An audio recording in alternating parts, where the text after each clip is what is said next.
చేసుకుంటాము. ప్రార్థన. పరలోకమందున్న తండ్రి, కృపా కనికరంగల దేవ, మహాప్రభుడవు, జీవగలిగిన దేవుడవు, మిమ్మల్ని స్తుతిస్తూ మహిమపరుస్తూ గణపరుస్తా ఉన్నాం.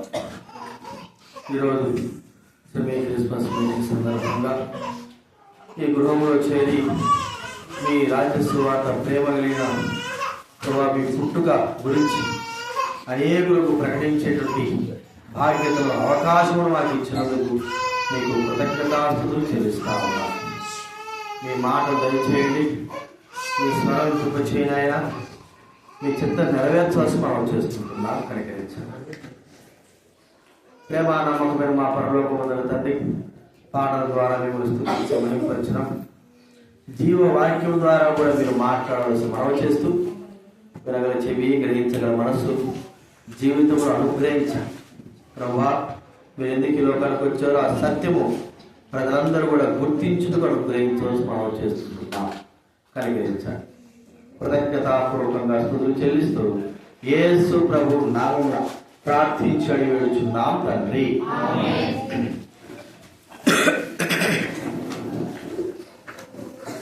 ప్రతి ఒక్కరు కూడా ఈ నెల యొక్క క్రిస్మస్ సందర్భమైనటువంటి శుభాకాంక్షలు మీకు తెలియజేస్తా ఉన్నాం. ఎవరు చూడండి, లేచిపోకండి, ఎవరు నడిచేది వీడా.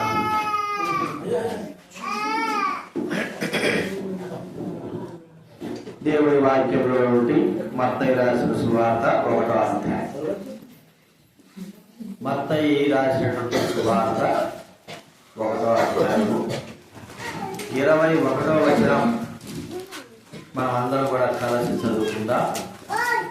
దేవుడి వాక్యం కలిగిన వారు దయచేసి మీ యొక్క భాగములను చదవండి. మత్తయి సువార్త 1వ అధ్యాయం 21వ వచనం మనం అందరం కూడా కలిసి చదువుకుందాం. 21 లేదా 22. ఆమె కుమారుడి కరుణను తన ప్రజలను వారి పాపముల నుండి ఆయనే రక్షించును కనుక ఆయనకు యేసు అని పేరు పెట్టుదువలెను. ఇదిగో, కన్యక గర్భవతి కుమారుడి కన్యను ఆయనకు ఇమ్మానుయేలు పేరు పెట్టుదురు. అలాగే లూకా రాసిన సువార్త 2వ అధ్యాయం. లూకా రాసినటువంటి సువార్త 2వ అధ్యాయము 10వ వచనం 11వ వచనం మనం అందరం కూడా కలిసి చదువుకుందాం. లూకా రాసిన సువార్త 2వ అధ్యాయము 10, 11. దైవగ్రంథం ఉన్నవారు గట్టిగా గంభీరంగా చదవండి. అయితే ఆ దూత భయపడకుడి, ఇదిగో ప్రజలందరికీ కలగబో మహా సంతోషకరమైన సువర్తమానం తెలియజేస్తున్నాను. దావీదు పట్టణమందు నేడు రక్షకుడు మీ కొరకై పుట్టి ఉన్నాడు. ఈయన ప్రభువైన క్రీస్తు.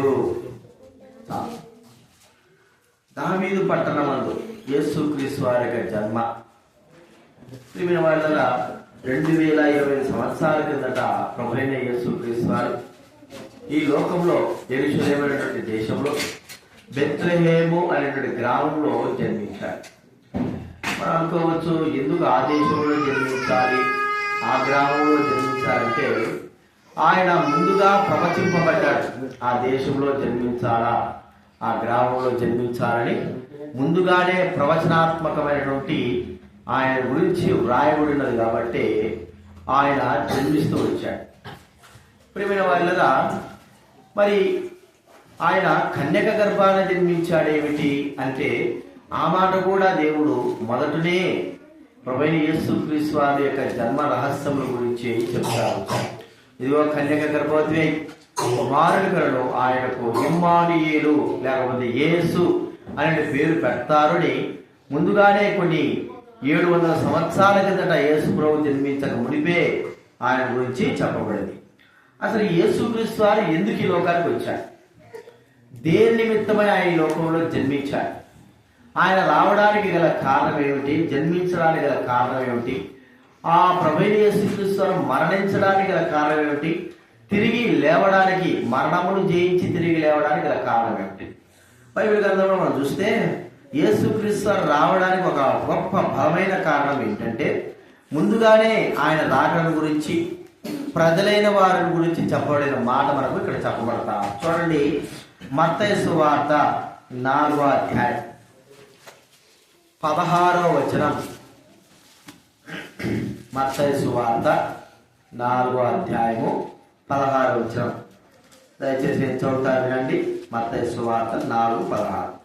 నజరేతు విడిచి జబూలూను నఫ్తాలి అను దేశముల ప్రాంతములలో సముద్ర తీరమందరి కపెర్నహూమునకు వచ్చి కాపురుండెను. జబూలూను దేశమును నఫ్తాలి దేశమును యోర్దానుకు అవతలనున్న సముద్ర తీరమున అన్యజనులు నివసించు గలిలయు చీకటిలో కూర్చున్న ప్రజలను గొప్ప వెలుగును చూచిరి. మరణ ప్రదేశంలోనూ మరణ ఛాయలోనూ కూర్చున్న వారికి వెలుగు ఉదయించను అని ప్రవక్త యెషయా ద్వారా పలకబడినది నెరవేరినట్లు ఇలాగ జరిగెను. చూడండి, యేసుక్రీస్తు వారు ఈ లోకంలోకి రావడానికి గల కారణం ఏమిటంటే 2 విషయాలు ఇక్కడ చెప్పబడతా. ఒకటి ఏంటంటే, మరి చీకటిలో కూర్చుని ఉన్న ప్రజలను గొప్ప వెలుగును చూచెరి. చీకటిలో ఉన్న వారు వెలుగులోకి రావడం. చీకటిలో ఉండడం అంటే చీకటి ఉందనుకోండి, ఇప్పుడు చీకటి ఉంది, వెలుగు రావాలంటే ఎలాగ వస్తుంది? మళ్ళా ఉదయం సూర్యుడు ఉదయిస్తేనే వెలుగు వస్తారు, లేకపోతే ఇలాంటి కరెంటు లైన్ పెట్టుకోవాల్సిందే మనం. మరి ఇక్కడ చెప్పే చీకటి ఏమి చీకటి అంటే హృదయ సంబంధమైన చీకటి. చూడండి, బైబిల్ గ్రంథంలో ఏమని చెప్పబడిందంటే, మీ మనసు అంధకారము అనేటువంటి మాట ఎఫెసీయులకు రాసిన పత్రిక 4వ అధ్యాయం 18వ వచనం. వీళ్ళని మీద్దరు ముందు వాడు పడుతుంది. సగ్గి లేవు, నువ్వు లేదా సగ్గి, నువ్వు అంట ఉండాలి. నాకంటే చూడండి, సెల్ ఫోన్ పక్కన పెట్టేసాడు. మీకు సెల్ ఫోన్ ఒక ఎఫెసీయులకు రాసిన పత్రిక 4వ అధ్యాయంలో 17 వచ్చి నేను చదువుతాను. 4:17. కాబట్టి అన్యజనులు నడుచుకున్నట్లు మీరికి మీదట నడుచుకునవలదని ప్రభువునందు సాక్షించుచున్నాను. వారైతే అంధకారమైన మనస్సు గలవారై. మన మనస్సు, మన హృదయం ఏమైపోయిందంటే చీకటి చేయబడి. చీకటి దేవుని గుర్తు, పాపానికి గుర్తు అని దైవగ్రంథం మనకు సెలవిస్తాం. చీకటిలో మరి పాపపు క్రియలు చేసేవారు ఉంటారు. చీకటి మోసానికి, పాపానికి, అపవిత్రతకు, మరి అన్నిటికీ కారణము చీకటి. ఈ చీకటి ఎక్కడుంది అంటే ప్రియమైన వారలారా, మానవుని హృదయంలో ఉంది. చీకటిలో కూర్చున్నవారు, చీకటిలో ఉన్నవారు అంటే అర్థం ఏంటంటే, మానవుడు మరి భౌతిక సంబంధంగా కళ్ళు కనబడుతున్నాయి, కానీ మానవుని యొక్క మనస్సు ఏమైపోయిందంటే చీకటి, అంధకారము. చూడండి, ఎఫెసీ పత్రిక 1వ అధ్యాయం, దైవ గ్రంథంలో ఎఫెసీ పత్రిక 1వ అధ్యాయము 17వ వచనం చదవడమేనా? ఎఫెసీ పత్రిక 1వ అధ్యాయం 17వ వచనం. మరియు మీ మనోనేత్రములు వెలిగింపబడినందున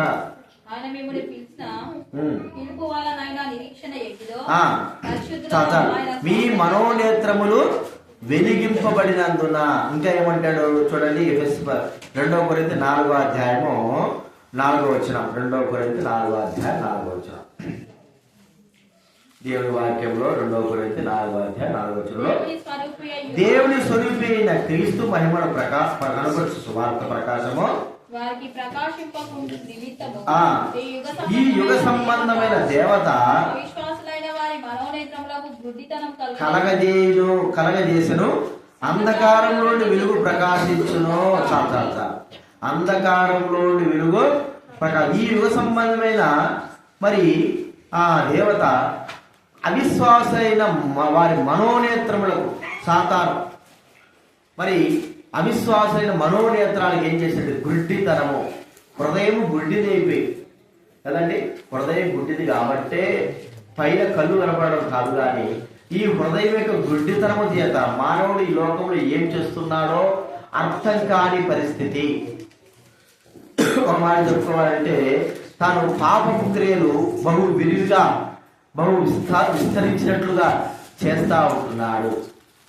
ఇలాగా మానవుడు చీకటిలో ఉన్నాడు. చీకటి ప్రపంచము ద్వారా చీకటి బైబిల్ ఏం చెప్తుందంటే చీకటి మరి లోకంలో ఉంటాయి. చూడండి, యోహాను సువార్త 1వ అధ్యాయం.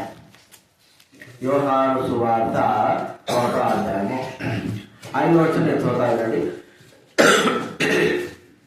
యోహాను సువార్త 1వ అధ్యాయం 5వ వచనం. ఆ వెలుగు చీకటిలో ప్రకాశించుతున్నది కానీ చీకటి దాన్ని గ్రహింపకుండెను. చీకటి అంటే మానవ హృదయంలో ఉంటున్న పాపం, లోకము. చీకటి దాన్ని గ్రహింపకుండా ప్రేమైన వాడరా, మానవ హృదయంలో చీకటి అనుకున్నప్పుడు మానవుడు ఏది సత్యమో ఏది అసత్యమో గుర్తించలేని వాడుగా ఉంటున్నాడు. గుడ్డివారికి మనం ఏం చేస్తాం, పుట్టుకతోనే గుడ్డివారు పుట్టినారనుకోండి, వారికి మామిడి పండు అంటే ఏం తెలియదు, ద్రాక్ష పండు అంటే ఏం తెలియదు, ఒక రంగు యొక్క విలువ తెలియదు, లేకపోతే మనిషి ఎలాగ ఉంటాడు, ఆ వ్యక్తి యొక్క మరి అవయవాలు ఎలా ఉంటాయో తెలియదు పుట్టు గుడ్డివాడికి. మరి ఇది మామిడి పండు అంటే నమ్ముతాడు, వాసన చూస్తాడు, అంతవరకు ఈ రంగు ఇలా ఉందంటే చెప్పలేడు. ప్రియమైన వాళ్ళరా, మరి గుడ్డివాడి యొక్క స్థితి అలాంటిది. కాబట్టి గుడ్డివాడు ఏది సత్యమో ఏది అసత్యమో గుర్తించలేని వాడుగా ఉంటాడు. చీకటి అనేటువంటిది మనం చూస్తుంటున్నాం.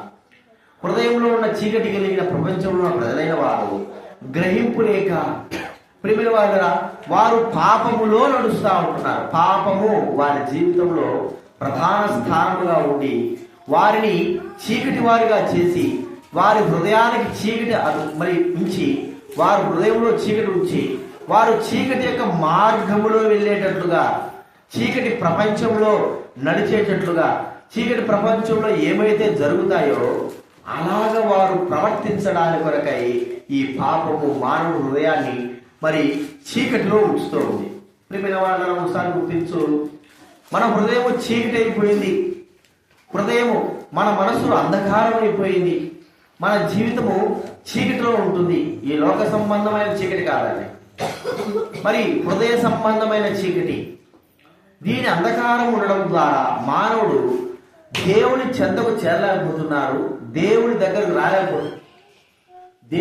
రాలేకపోతున్నాడు, దేవుని విశ్వాసించలేకపోతున్నాడు, సరైన మార్గం నడుచుకోలేకపోతున్నాడు, పాపం నుంచి విడిపింపబడలేకపోతున్నాడు, జీవపు మార్గంలోకి వెళ్ళలేకపోతున్నాడు, పరలోకపు రాజ్యం యొక్క మార్గంలో వెళ్ళలేకపోతున్నాడు.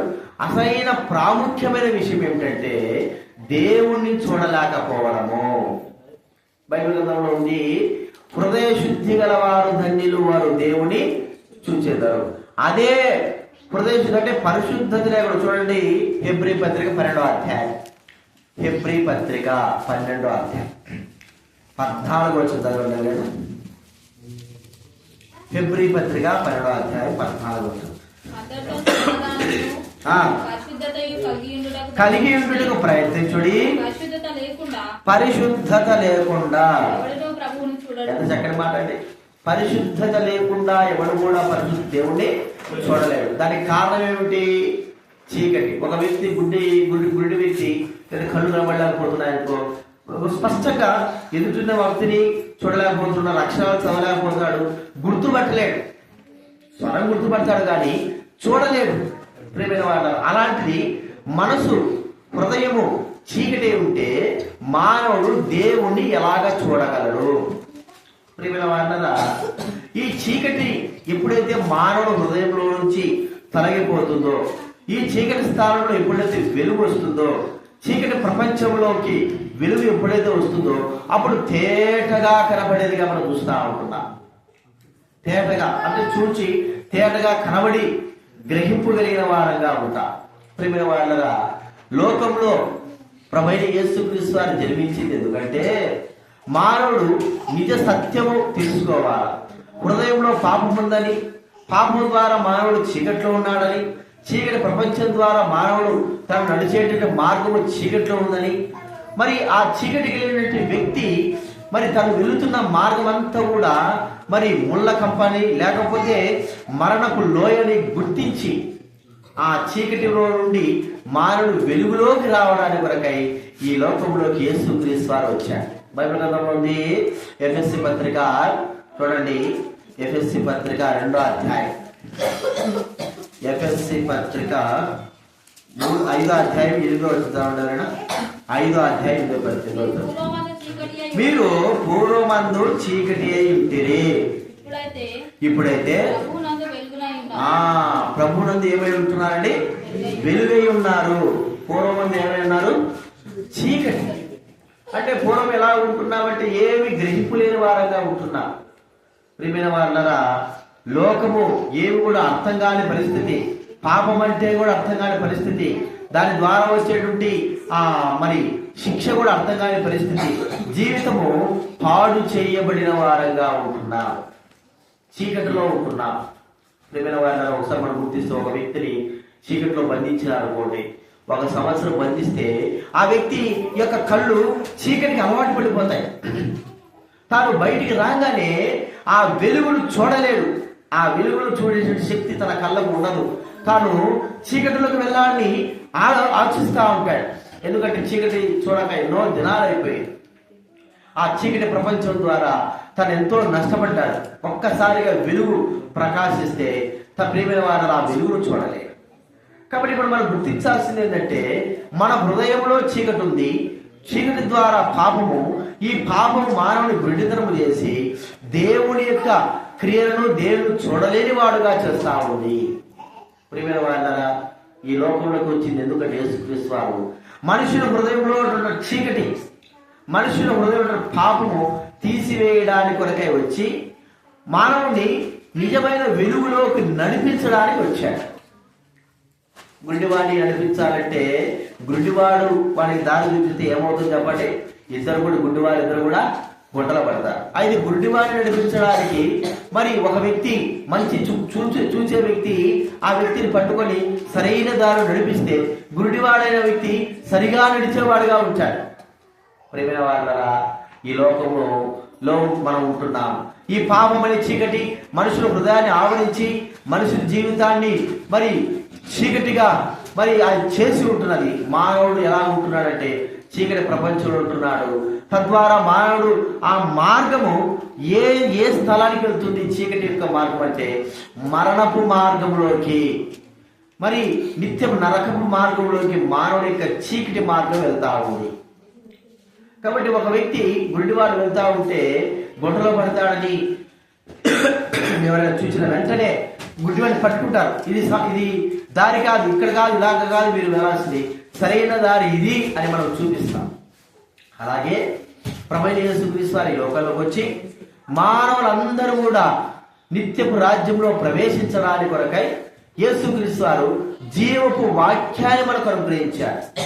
ఈ వాక్యమే మానవుల హృదయంలో వెలుగునిచ్చేదిగా చూస్తూ ఉంటున్నాం. మనం చెప్పుకోవాల్సిన ఉదాహరణ, జ్ఞానం. మనిషి జ్ఞానం కలిగిన వాడుగా ఈ లోకంలో ఉన్నాడంటే దానికి కారణం ఏంటంటే చదువు. చదువు ద్వారా ఏమైపోయింది? మానవుడు తెలివి, జ్ఞానం, వివేచన పెరుగుతూ ఉన్నాయి. చదువు ద్వారా ఏమవుతుంది? మానవుడు ఏది మంచిది, ఏది చెడు గ్రహిస్తున్నాడు. చదువు ద్వారా ఏ ఆచారాలు మంచి పద్ధతి ఏది గుర్తిస్తా ఉంటున్నాడు. చదువు ద్వారా మానవుడు మంచి అంటే ఒక విధానం చూస్తూ ఉంటే ఆ పాత కాలపు స్థితిలో కాకుండా మంచి మార్గం నడుచుకునేటువంటి సత్యం, ఆ మార్గం నడిచే భాగ్యం ఉంటున్నాడు చదువు ద్వారా. అలాగే మానవుడు జీవపు మార్గంలో నడుచుకోవాలి అంటే జీవవాక్యము ద్వారా మానవుడు హృదయంలో వెలుగునిచ్చేదిగా చూస్తా ఉంటున్నాం. నీ వాక్యము నన్ను వెలిగించున్నది. చూడండి, 119 కీర్తన 105వ వచనంలో, కీర్తన గ్రంథం 119వ కీర్తన 105వ వచనం, నీ వాక్యము నా పాదములకు దీపమును నా త్రోవకు వెలుగునైనది. అదే 130వ వచనం కూడా చూస్తే, నీ వాక్యములు వెల్లడేగుడుతోడనే వెలుగు కలుగును, అవి తెలివి లేని వారికి తెలివి కలిగించును. చూడండి, వాక్యములు ఏం చేస్తున్నాయట? తెలివి. ఆ జీవవాక్యం ఎవరంటే ప్రభువైన యేసుక్రీస్తు వారు. ప్రియమైన వారులారా, ఈ దినాన నీ హృదయము చీకటిలో ఉందా? యేసుక్రీస్తు వారు అందుకే వచ్చింది, చీకటిలో నుండి మానవుని వెలుగులోకి తీసుకుని వెళ్ళాలి. బైబిల్ గ్రంథంలో ఒక వ్యక్తి ఉన్నాడు, పుట్టు గుడ్డివాడు. ఆ పుట్టి గుడ్డివాడు ఏం చేస్తున్నాడంటే ఒక స్థలంలో కూర్చుని అడుక్కుంటా ఉన్నాడు. అడుక్కుంటా ఉంటే యేసుక్రీస్తు వారు ఆ దారి వచ్చాడు. వచ్చి ఆ పుట్టు గుడ్డివాడి యొక్క మరి కన్నులు ముట్టాడు, స్వస్థపరిచాడు. మరి ప్రియమైన వాడుగా వాడు పుట్టుతోనే కూడా మధ్యలో గుడ్డివాడు కాదు, పుట్టుకుతోనే గుడ్డివాడు. మరి స్వస్థపరిచిన తర్వాత ఆ వ్యక్తి ఎవరు స్వస్థపరిచారు, ఎవరికి తనకు జీవం ఇచ్చారు, ఎవరు తనకు వెలుగునిచ్చినారు, ఎవరు తన జీవితంలో ఒక గొప్ప కార్యం చేశారనేది అర్థం కాలేదు. ఆయనేమో వెళ్ళిపోయాడు. ప్రజలు అడుగుతున్నారు, నువ్వు ఎట్లా సూపు పొందినావు, ఎలాగ పొందినావు అంటే ఆ వ్యక్తి చెప్పే ఒక మాట ఒకటే, నేను యేసు అనే ఒక వ్యక్తి ఇచ్చాడు, నా కన్నులకు బురద చేశాడు, మరి నా కన్నులు తాకాడు, నేను స్వస్థత పొందాను అంటున్నాడు. అది ఎట్లా సాధ్యమవుతుంది? నువ్వు మధ్యలో గుడ్డోడు కాదు కదా, లేకపోతే కన్నులు నీకేం పొరలు కాదు కదా, అసలు పుట్టుకతోనే గుడ్డివాడివి, ఎలాగా సాధ్యము? ఏమో నాకు తెలియదండి, ఆ యేసు ప్రభువు వారు వచ్చారు, నా కన్నులు ముట్టారు. ఇప్పుడు యేసు ప్రభువు వారు మరి కనపడి అడుగుతుంటున్నాడు, నువ్వు ఏ దేవుని కుమారుని విశ్వాసం ఉంచుతుంటున్నావా? ఆయన ఎవరండి అంటే నేనే ఆయన. అప్పుడు ఈ గుడ్డివాడు అన్నాడు, ప్రభువా నేను విశ్వసిస్తుంటున్నాను, నా కన్నులు తెరిచావు, నా జీవితంలో మార్చావు, నా కన్నులు తెరిచి నా హృదయంలో ప్రకాశించినావు ప్రభువా, నేను విశ్వసిస్తుంటున్నా. ఇది నీ హృదయం చీకటే ఉంటుంది. చీకటి ఉన్న వ్యక్తులు ఏం చేస్తారంటే పాపం నడుస్తారు, మోసం నడుస్తారు, మరి ఆ చీకటి కార్యాలు చేస్తారు, లేదా త్రాగుడు గలవాడవుతారు, మరి ధూమపానాలు గలవాడవుతారు, పాపాలు గలవాడవుతారు, వ్యభిచారం గలవాడవుతారు. వీళ్ళందరూ ఎవరంటే చీకటిలో ఉన్నవారు. చీకటి వారి హృదయాన్ని కమ్మివేసింది. ఆ చీకటి వారిని మరి ఒక దినాన్ని ఈ దినాన్ని బాగా ఉండొచ్చేమో కానీ చీకటి మనల్ని ఏ దారిలో నడిపిస్తుందంటే మనం నడిచే దారి ఆ దారి సరాసరి పాతాళం యొక్క మార్గంలో వెళ్ళిపోతాం. ఇది మనం గుర్తించాల్సిన విషయం. యేసుక్రీస్తు వారు ఎందుకు వచ్చారంటే మానవ హృదయంలో ఉన్న చీకటిని తొలగించి వెలుగునివ్వడానికి ఆయన వచ్చి ఉంటున్నాడు. రెండవదిగా చూస్తే మత్తయి సువార్త 4వ అధ్యాయంలో 16 వచ్చిన చదువుతాను. 4:16 చీకటిలో కూర్చుంటున్న ప్రజలను గొప్ప వెలుగును చూచిరి, మరణ ప్రదేశంలోనూ మరణ ఛాయలో కూర్చుంటున్న వారికి వెలుగు ఉదయించెను. మొట్టమొదటిగా యేసుక్రీస్తు వారు ఎందుకు లోకానికి వచ్చాడంటే చీకటిలో ఉన్న మానవుని వెలుగులోకి తీసుకోవడానికి వచ్చాడు. మానవుడు చీకటిలో నుండి వెలుగులోకి వచ్చాడు. ఏ మానవుడైతే ప్రభువైన యేసుక్రీస్తు నందు విశ్వాసం ఉంచుతాడో ఆ వ్యక్తి హృదయము వెలుగులోకి వస్తుంది, చీకటిలో నుండి వెలుగులోకి వస్తుంది. రెండవదిగా ఏమిటంటే ఎందుకు వచ్చాడంటే మరణ ప్రదేశంలోనూ మరణ ఛాయలోనూ కూర్చున్నవారు. ప్రేమైన వారిని మనం ఆలోచిస్తూ ఉంటే పిల్లలు మరి వాళ్ళు పరిగెత్తా ఉంటారు, ఒక గోతి వస్తుంది, గోతి దగ్గరికి మరి వెళ్తా ఉంటారు, అక్కడ నిలబడతారు, గోతి దగ్గర నిలబడతారు. వాళ్ళకి అర్థం కాదు అక్కడ చిన్న గొయ్యి ఉందని కింద పడిపోతే అర్థం కాదు, అది ఒక మరణ ప్రదేశం అనుకోవచ్చు. మనం వెంటనే తల్లిదండ్రులైన వారు వెళ్ళి ఆ పిల్లల్ని పట్టుకుంటారు. ప్రియమైన వాటరా మరణ ప్రదేశంలోనూ మరణ ఛాయలోనూ మనం ఎలాగ ఉన్నామంటే మరణ ఛాయలోనూ అంటే ఒక మాట చెప్పుకోవాలంటే మరణపు భయము. ఎందుకంటే మరణ భయం ఎందుకంటే ఒకటే మాట, పాపము వలన వచ్చు జీతము మరణము. అంతే. అంటే పాపము ద్వారా ఒక వ్యక్తి పాపం చేసినప్పుడు ఆ వ్యక్తికి మరణ భయం అనేది వస్తుంది. అరే నేను ఈ పాపం చేశానే, దీనివల్ల నాకు మరణం సంభవిస్తుంది, మరణానికి నేను కారకుడవుతుంటున్నానే అనేటువంటి ఆ యొక్క ఆలోచన కలుగుతుంది.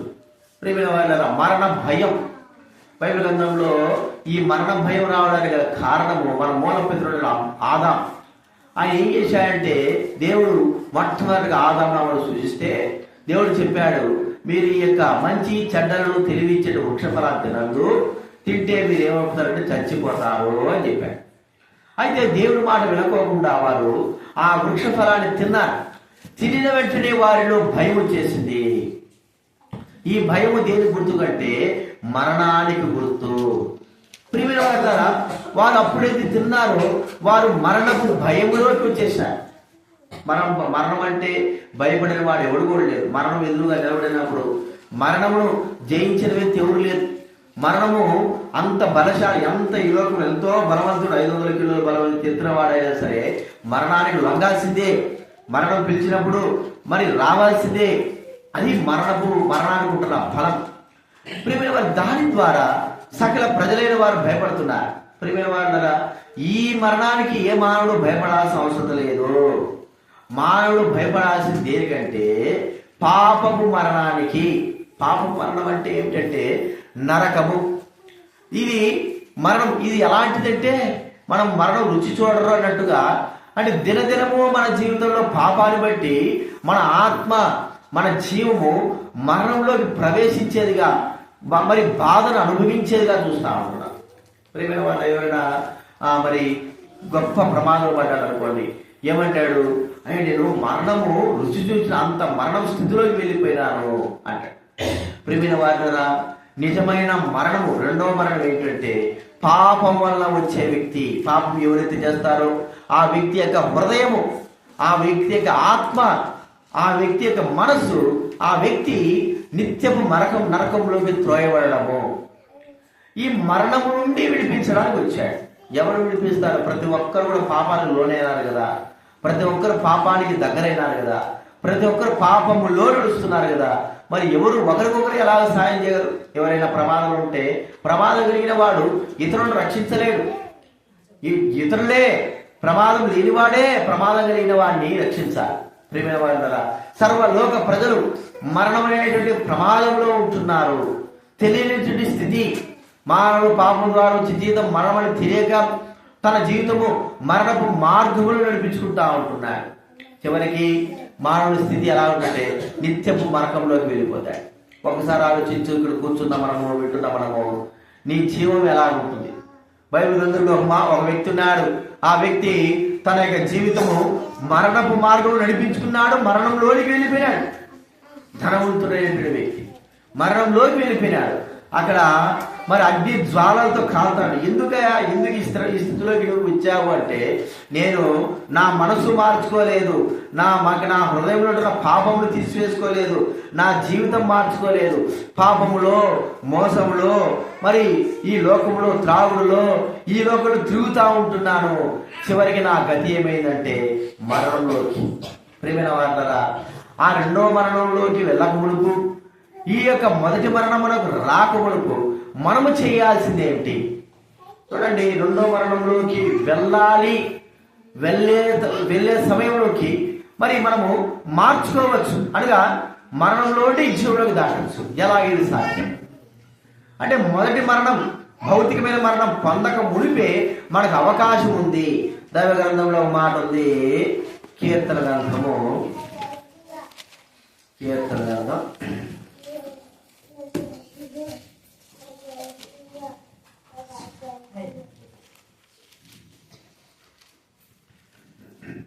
89వ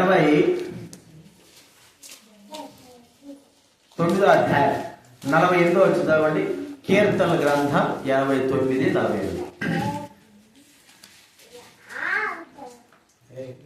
కీర్తన గ్రంథం 89:48. మరణము చూడక బ్రతుకు నరవెవడు పాతాళము యొక్క వశము కాకుండా తను తాను తప్పించుకోగలవాడు.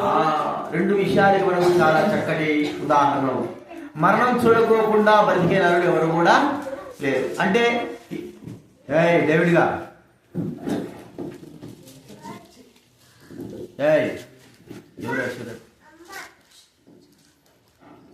మరణం చూడకోకుండా అంటే ఈ లోకంలో మరణించకుండా ఉండే వ్యక్తి ఎవరు లేరు. అందరికీ అది అంత మనం తెలిసిన సత్యమే. పుట్టినరుడు గిట్టగా మారడు. మరి అయితే పాతాళం యొక్క వశం కాకుండా తను తప్పించుకునేవాడేవాడు. ఈ మరణం నుండి తప్పించుకోలేవు, కానీ పాతాళం నుంచి తప్పించుకునే అవకాశం మానవుడు. ప్రేమ వల్ల ఆలోచించండి. మొదటి మరణం, భౌతికమైన మరణం నుండి తప్పించుకోలేము. అది సహజంగా చిన్న పెద్దల వరకు మనకు సంక్రమించేదే. అయితే పాతాళమైనటువంటి మరణం నుండి మనం తప్పించుకోవాలి. దీనికి అవకాశం ఉంది. ఎప్పుడంటే మనం బ్రతికి ఉన్నప్పుడే ఈ అవకాశము. మనం ఈ లోకంలో మొదటి మరణం పొందగొడిపే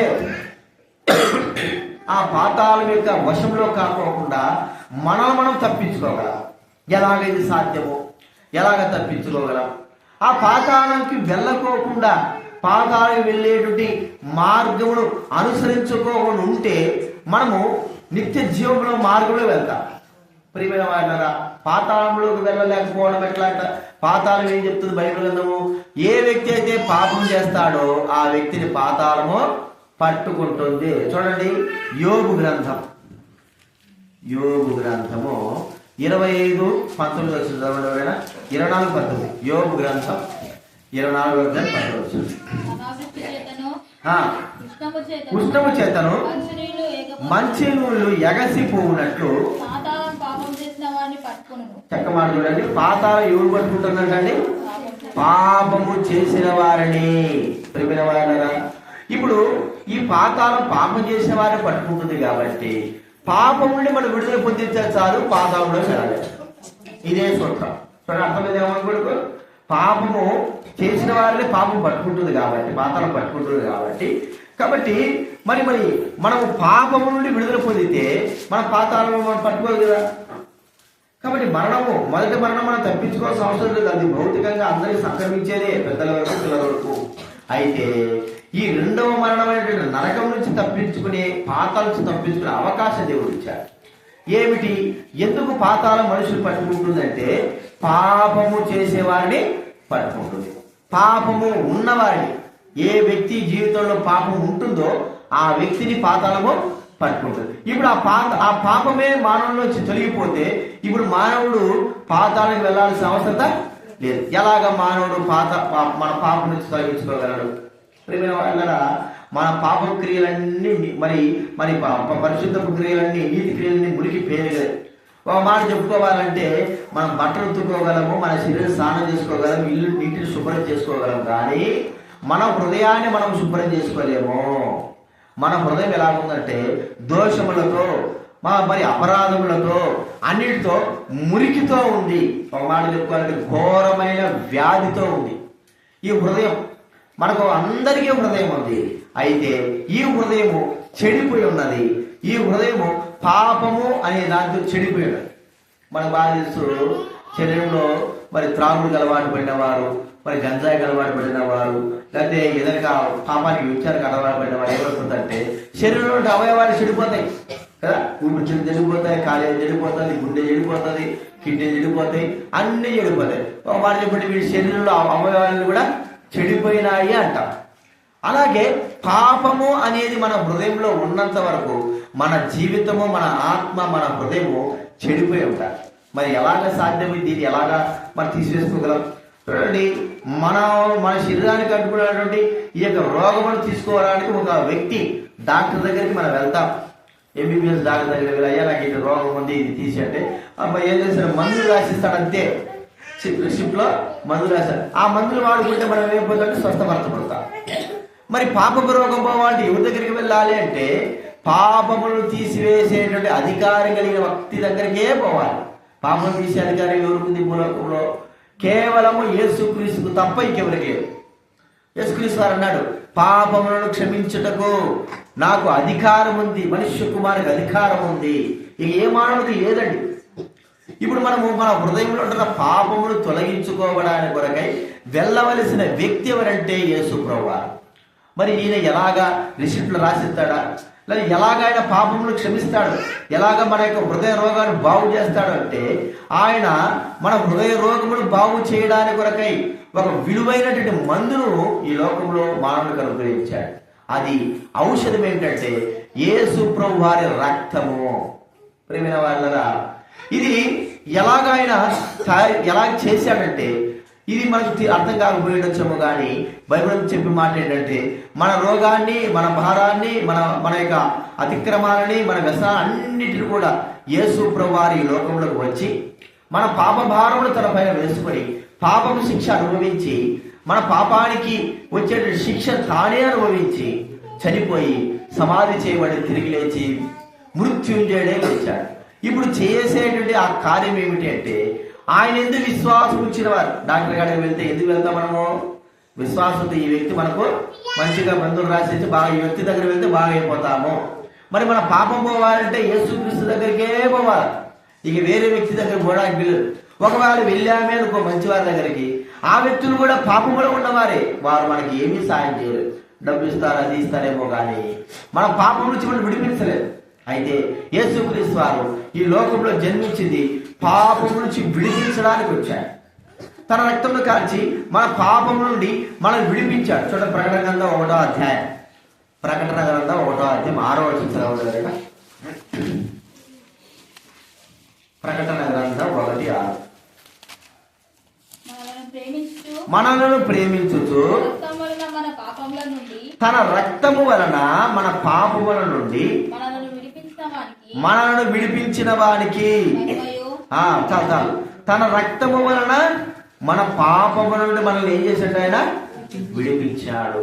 తన రక్తం వలన విడుదల ఎలాగండి అంటే రక్తము పాపాన్ని కడుగుతుంది, రక్తము పాప శుద్ధి చేస్తుంది, రక్తము పవిత్రపరుస్తుంది. అది మనం నమ్మే సత్యమే. మన తాత ముత్తాతల కాలం నుంచి మరి చేస్తున్నటువంటి కార్యం ఏమిటంటే ఊరి దోషాలు పోవడానికి, మనుషుల దోషాలు పోవడానికి, ఇంటి దోషాలు పోవడానికి కోడలు కానీ మరి మేకలు కానీ కోళ్ళు కానీ ఇవి అర్పిస్తాం. ఇది సాధారణ మనకు తెలిసినటువంటి విషయమే. ఎందుకంటే రక్తము ద్వారానే మానవునికి పాపక్షమాపణ అనేది మనకు తెలుసు. కాబట్టి ఇది జంతువుల ద్వారా జరిగేటువంటి కార్యం కాదు, జంతువుల యొక్క రక్తము ద్వారా జరిగే కార్యం కాదు. ఒక పరిశుద్ధుడైన వ్యక్తి యొక్క రక్తము ద్వారానే ఈ కార్యం జరుగుతుంది. ఆ పరిశుద్ధుడే ప్రభువైన యేసుక్రీస్తు. ఎందుకంటే యేసుక్రీస్తు ఈ భూలోకంలో పుట్టిన మొదలుకొని చనిపోయేంత వరకు పరిశుద్ధుడుగా జీవించాడు. అని చెప్పిన ఒకే ఒక మాట ఏంటంటే నాలో పాపం ఉంది అని మీరు ఎవరో చెప్తారా? ఎవరు చెప్పలేకపోయినారు. ఈ భూలోకంలో అందరూ కూడా పాపం చేసిన వారే, అని యేసు ప్రభు మాత్రం పాపం చేయలేదు. కాబట్టి ఆయన చేసిన కార్యం ఏమిటి?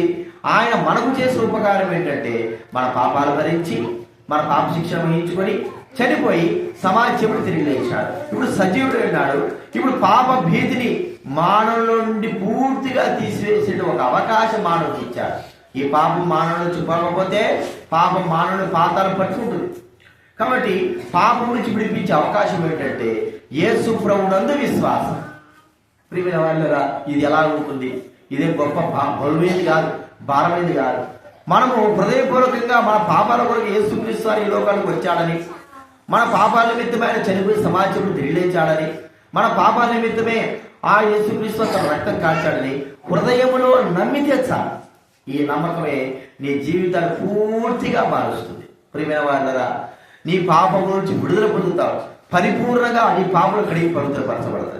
ఒకవేళ పాపంతో లేకోకుండా నా పాపం ఇట్టే ఉంచుకుంటాను, నా జీవితాన్ని ఇట్టే ఉంచుకుంటాను, మరి నేను ఎవరు చూసినారులే అనుకోవచ్చేమో. కానీ ప్రియమైన వాళ్ళరా, పాపముతో ఉంటే పాపముతో ఉన్న వ్యక్తి పరలోక రాజ్యానికి వెళ్ళలేడు.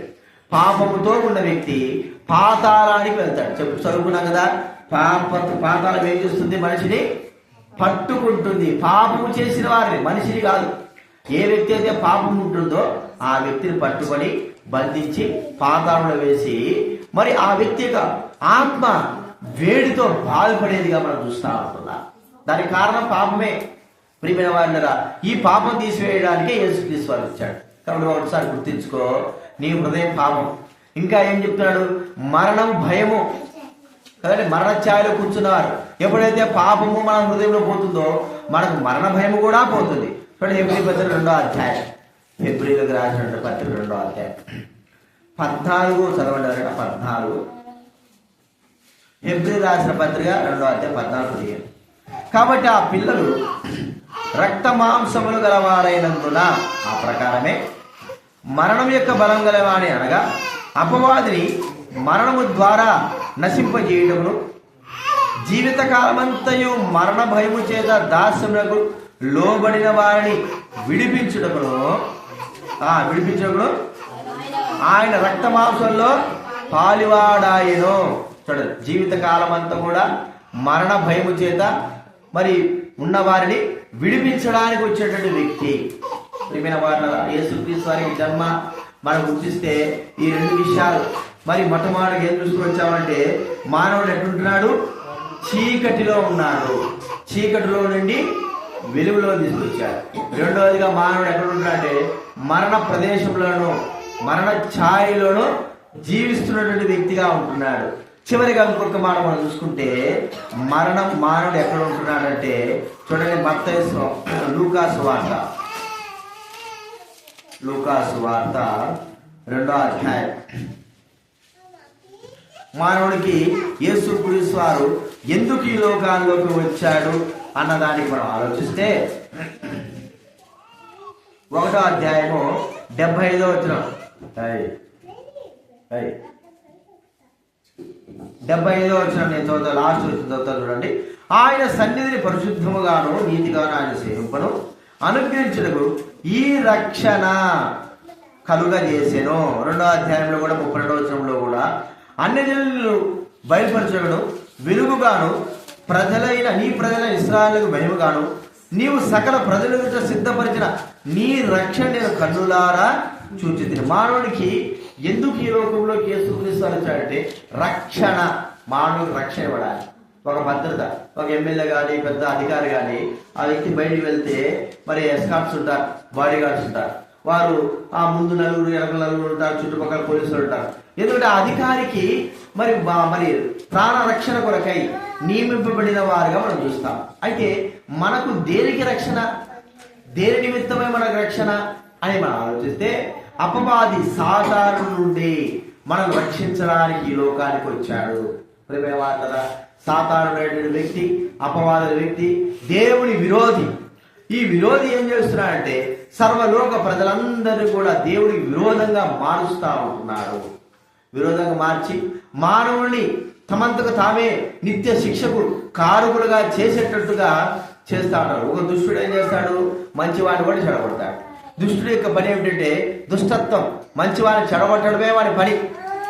కాబట్టి ప్రభువైన దేవుడు ఎందుకు ఈ లోకానికి వచ్చాడంటే సాతాను నుండి భయంకరంగా మానవుని విడిపించడానికి లోకానికి వచ్చాడు. సాతాను యొక్క క్రియలు కాబట్టి గుర్తించుకుందాం, సాతాను మనల్ని విడిపించడానికి వచ్చాడు. అందుకే యేసుక్రీస్తు వారు ఈ లోకంలో జన్మించింది. ఎందుకంటే 1 యోహాను రాసిన పత్రిక 3వ అధ్యాయం 8వ వచనం కాబట్టి 1 యోహాను రాసిన పత్రిక 3వ అధ్యాయం 8వ వచనం 3:8 నేను చదువుతానండి. అపవాది మొదటి నుండి పాపము చేయుచున్నాడు అనగా పాపము చేయువాడు అపవాది సంబంధి. అపవాది యొక్క క్రియలను లయపరచుటకే దేవుని కుమారుడు ప్రత్యక్షమాయన. ఎంత మాట వాడండి, అపవాది యొక్క క్రియలను లయపరచడానికి, అపవాది నుంచి మనల్ని విడిపించడానికి యేసుక్రీస్తు వారు వచ్చాడు. ప్రేమైన వారు ఒకసారి ఈ యొక్క అపవాది అనేవాడు, దుష్టుడైనవాడు, దుర్మార్గుడైనవాడు, లోకంలో మనుషులైన వారిని మరి నా మరణపు మార్గంలో నడిపిస్తుంటున్నాడు. ఈ లోకమంతా కూడా ఇలాగ చెడిపోవడానికి పాపము, వ్యసనము, మోసము, మరి వ్యభిచారము, హత్యలు, ప్రాణహత్యలు ఇవన్నీ జరగడానికి గల కారణం అపవాది.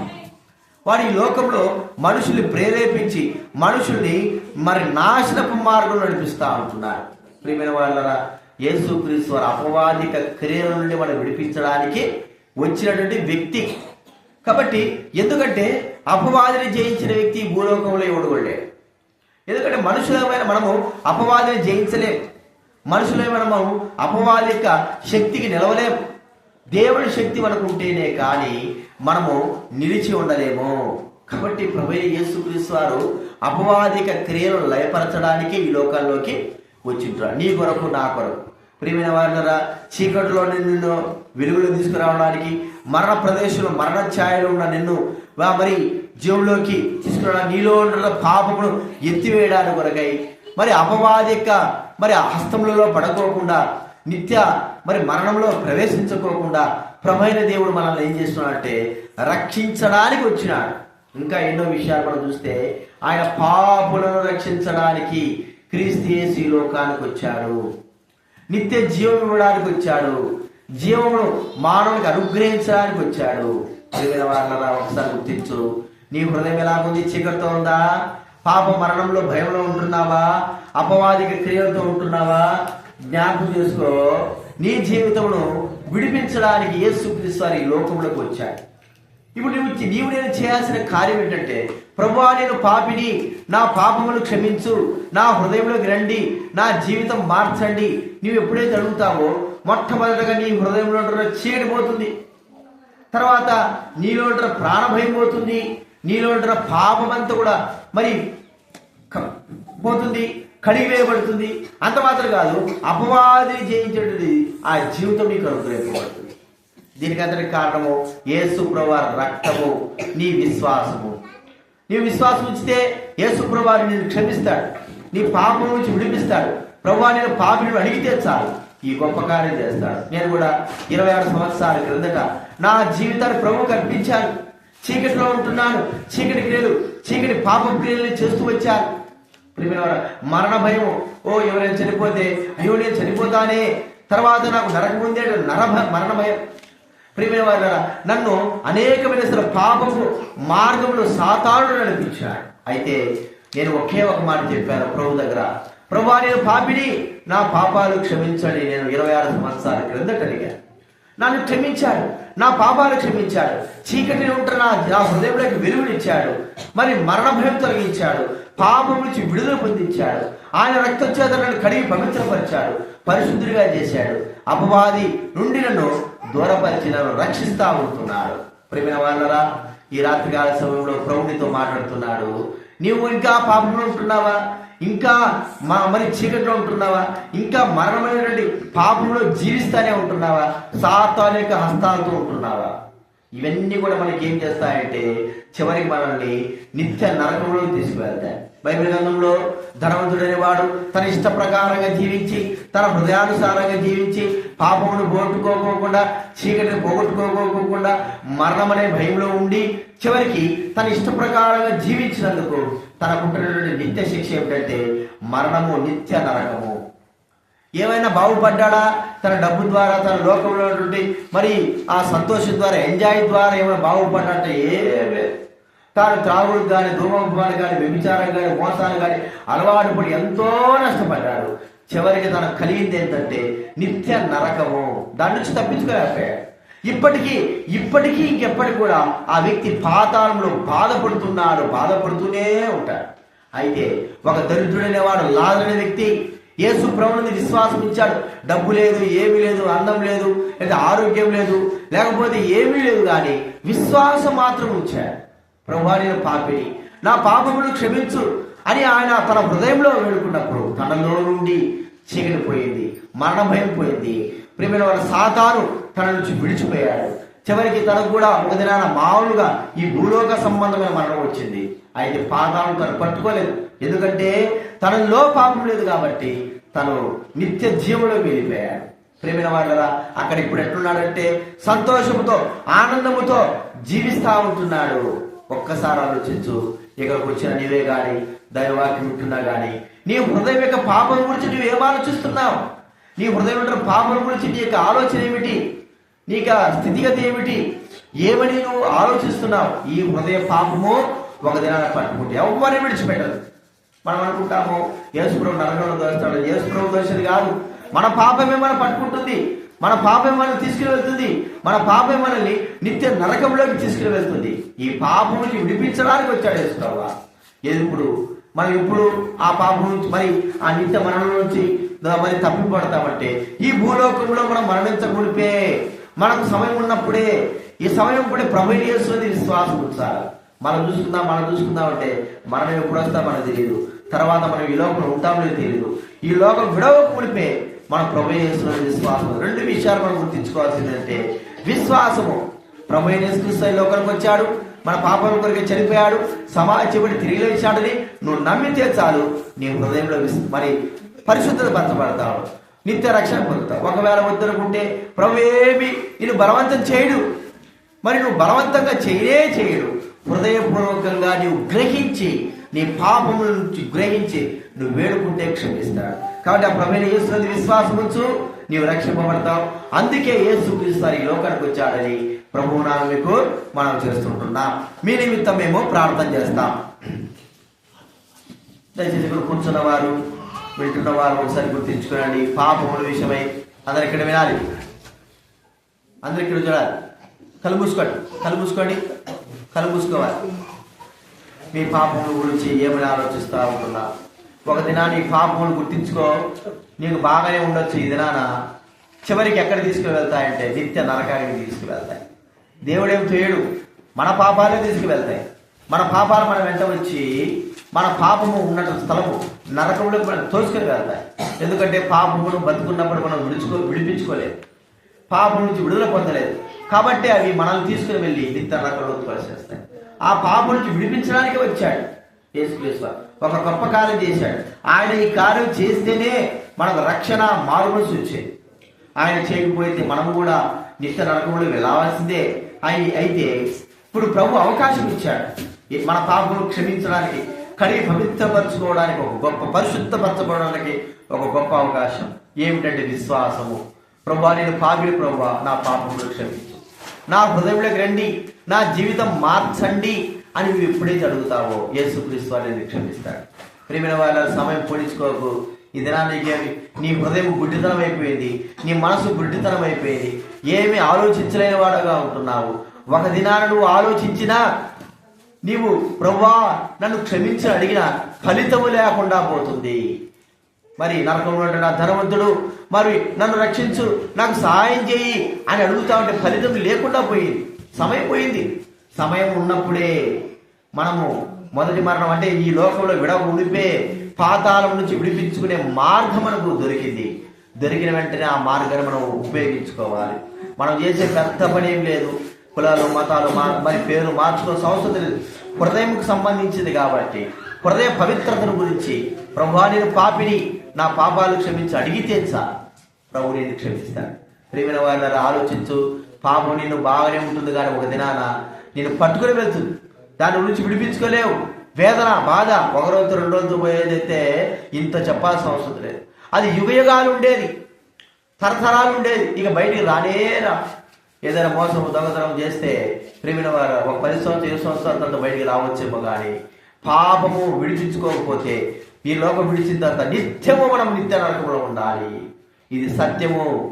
కాబట్టి యేసుక్రీస్తు వారిని ఇంట్లోని చీకటి పోగొట్టడానికి వచ్చాడు, నీలో పాపం తీసివేసి మరణ భయం తీసివేయడానికి వచ్చాడు.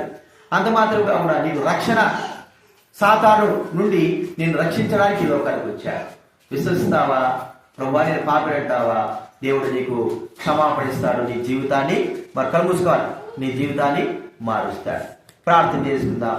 ప్రేమగల తండ్రి, పరిశుద్ధమైన మా దేవ, యేసు క్రీస్తు నామమున మీకు కృతజ్ఞతాస్తుతులు చెల్లిస్తా ఉంటున్నాం. ఈ సమయంలో ప్రభువా మీరు ఈ లోకానికి వచ్చింది ప్రభా చీకటిలో ఉన్న మానవుని వెలుగులోకి తీసుకురావడానికి, మరణ ఛాయలో పాపంతో ఉన్న మానవుని ప్రభా జీవంలోకి తీసుకురావడానికి, మరి రక్షణ సాతానిక హస్తాల నుంచి విడిపించడానికి ఈ లోకాల్లోకి వచ్చావు. ఎవరైతే ఈ సత్యమును గ్రహించారో, ఎవరైతే ఈ సత్యాన్ని గుర్తిస్తున్నారో, ఈ సత్యమును వారి హృదయంలో పనిచేస్తుందో వారిని జ్ఞాపకం చేసుకుని ఆయన కనికరించండి, రక్షించండి. ప్రభా మీ యొక్క మాటలు హృదయ సంబంధమైనవి, శరీర సంబంధమైనవి కావు. అవి సాతానుడు మరి ప్రజల్లో కలగకోకుండా ఎంతో నష్టాన్ని తీసుకొస్తుంటున్నారు, కనికరించండి. ఇక్కడ కూర్చున్న వారు విన్నవారు వారి హృదయాల కార్యం జరిగించండి. అందుకే ఈ లోకంలోకి రక్షకుడుగా, విమోచకుడుగా తన ప్రజలను వారి పాపలను రక్షించడానికి వచ్చినావు. మరి నేడు రక్షకుడు మీ కొరకు పుట్టినాడన్నారు, మా కోసం మరి జన్మించినాం, మమ్మల్ని ప్రేమించినాం. నశించిపోయేటువంటి మానవులు ప్రేమించి నిత్య జీవ మార్గంలో ప్రవేశించే బాధ్యతను మాకు అనుగ్రహించిన స్తోత్రాలు. విన్నవారి హృదయంలో కార్యం జరిగించండి, కఠిన మనసు తొలగించండి, జీవితం మార్చండి. ప్రభా విన్నవారందరూ కూడా ఆశీర్వాదంలో నింపబడి అనుగ్రహించండి. వారి వారి కుటుంబాల పిల్లల్ని పట్టల్ని అందరూ కూడా దీవించున్నాయన, పశువులు దీవించున్నాయన, ఆశీర్వించండి. నిత్య రక్షణకు ఆశీర్వాద కారుకులుగా చేయవలసి మనం చేస్తుంటున్నాం. ఇక్కడ కూర్చున్న కుటుంబం వీళ్ళని కూడా దీవించారు, కుటుంబాలు దీవించారు. విదాసి దుర్గైనకు ఆరోగ్యం ఇచ్చారు, పరిపూర్ణ స్వస్థత ఇచ్చారు. ప్రభా సంవత్సరంలో ప్రభావ అనారోగ్యంతో బాధపడినప్పుడు మీరు పరిపూర్ణ స్వస్థత ఇచ్చినందుకు స్తోత్రాలు. కుటుంబాన్ని రక్షించి బిడ్డలు రక్షించి కలిగిస్తారు. వందన స్తుతులు స్తోత్రాలు చెల్లిస్తూ వచ్చిన వారి బట్టి స్తోత్రాలు జరిగించడం, స్వార్థ పరిచయం బట్టి వందనాలు చెల్లిస్తూ మహిమా ఘనత ప్రభావాలు చెల్లిస్తూ మీ యొక్క ఆశీర్వాదాలు పొంది అందరూ ప్రభా ఎవరైతే ఆ ఆశీర్వాదం పొందలేదో వారు పొంది వెళ్ళడానికి కూడా అనుగ్రహించవచ్చు మనం చేస్తూ యేసు ప్రభు నామమున ప్రార్థించి అడిగి వెళుతున్నాము తండ్రి, ఆమేన్. తండ్రి అయిన దేవుడు ప్రవేశిస్తారు ప్రభు పరిశుద్ధాత్మ సహవాసం చేరవచ్చిన మనకు సకల పరిశుద్ధులకు ఇప్పుడెల్లప్పుడు సదాకాలం తోడేండు గాక, ఆమేన్.